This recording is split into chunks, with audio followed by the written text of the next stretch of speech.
Hey everybody, welcome back to my channel. I have another card for you today featuring the Simon Says Stamp card kit, and this is the Look for the Rainbows card kit. I'm going to be doing a little bit of stamping and coloring with my Spectrum Noir markers. As you can see, I'm using the Ultra Smooth cardstock by Spectrum Noir for this project.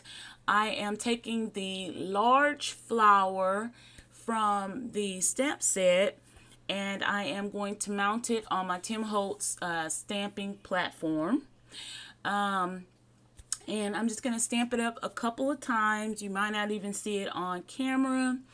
I did film this video a few days ago, but I had to wait for the weekend to actually edit and get it uploaded for you guys. So yeah, I really like this stamp set. I haven't got a chance to play around with it as much as I would like to, but I'm gonna make a couple of cards with this stamp set today. You will only see one of those. But yeah, I am going to be doing a little stamping. So I'm using the Memento Tuxedo Black ink, which works really well with the Spectrum Noir alcohol markers. And I'm just going to, stamp that right down on that cardstock. And that cardstock I really love, and I would really recommend that if you're using Spectrum Noir markers to do coloring and stamping, to go ahead and try out that Ultra Smooth cardstock. That and also the Copic coloring cardstock works well too. Now, as y'all can see, I always reference back to my coloring chart. And so I did give y'all a quick view of which markers I am using for my coloring. I'm going to make a teal colored flower. And basically how I'm coloring, I'm laying down the lightest shade first, which is going to be my highlight shade. Then I'm going in with my medium shade and I'm going to add the darkest shading with the darkest marker. So that's what I'm doing, and I go back and forth between the three markers. I always leave a little bit of space where I want highlighted for that lightest color marker, and I also use the lightest marker to bring all three markers together. Hopefully you understand what I'm trying to say, but so that's what I'm going to do. Actually, that's what I'm doing here. And I did speed up the coloring because it actually took about 12 minutes just to color. I know I've gotten away from doing a lot of coloring videos, and I really miss it. I really enjoy coloring. I have been taking it easy on my wrist and hands because I do have issues with wrist and hand pain. But I've been doing a lot better actually lately, and I guess it's probably because I haven't been coloring as much. But I do want to get back into doing more coloring videos. I'm not sure if you guys are interested in that, but if so, you can leave me a comment below to let me know if you actually like these type of videos. I know they could get really lengthy, so yeah, I've been into coloring, but lately I've been into mini albums, and I just started making craft embellishments.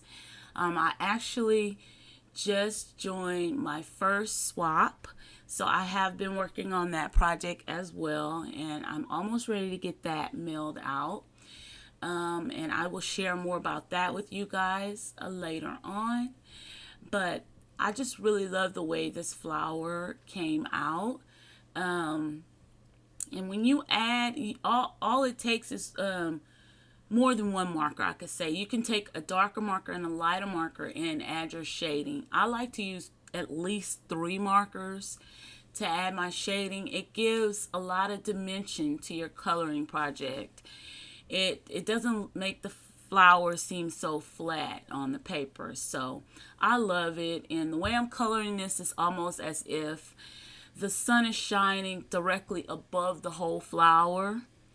And you'll also see after I'm done coloring the image, I will outline it in light and medium gray, and it just helps the image stand off the page that much more. So I really like doing that. So I chose these colors based on one of the designer paper sheets that came in the kit, and it was from the Vicky Bouton mixed media double-sided papers. All really pretty and colorful papers. So that's why I chose the teal and the orange for the flower. It really went with the paper that I chose exactly, and my card came out really, really neat. So that is the coloring, guys. And I did do 2 off camera.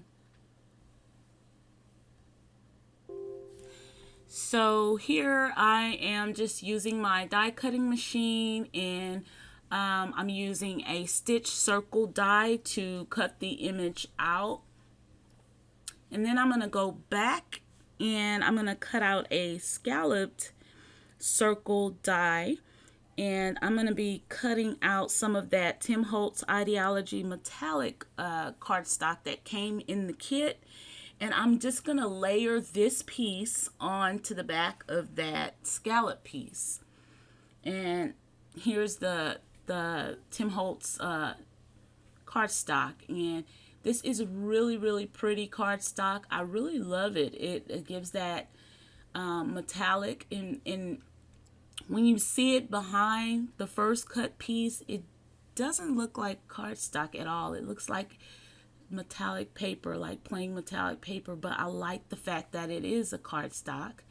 It gave a lot of sturdiness to that piece, so I just glued that down on top, and that was the focal piece to the card. So here's the paper that I chose, and as you can see, excuse me, it went perfectly with that image. So I'm just going to cut that down to fit a 4 1/4 by 5.5 inch card. I'm going to make this card side folding. It's for a birthday. And I'm going to add a little bit of ribbon and a little bit of Simon Says stamp sequin mix that I got in a previous card kit. And I did add some of my Spectrum Noir sparkle marker all over that flower. But that is pretty much going to be the video. And as always, guys, leave a comment below. If you like this video, give me a thumbs up. If you're not subscribed, please click the link below to subscribe to my channel. And I will see you guys in my next video. I'm just going to be quiet, cut off this voiceover, and let you guys finish watching the remainder of this video. And I'll see you in my next one. Bye.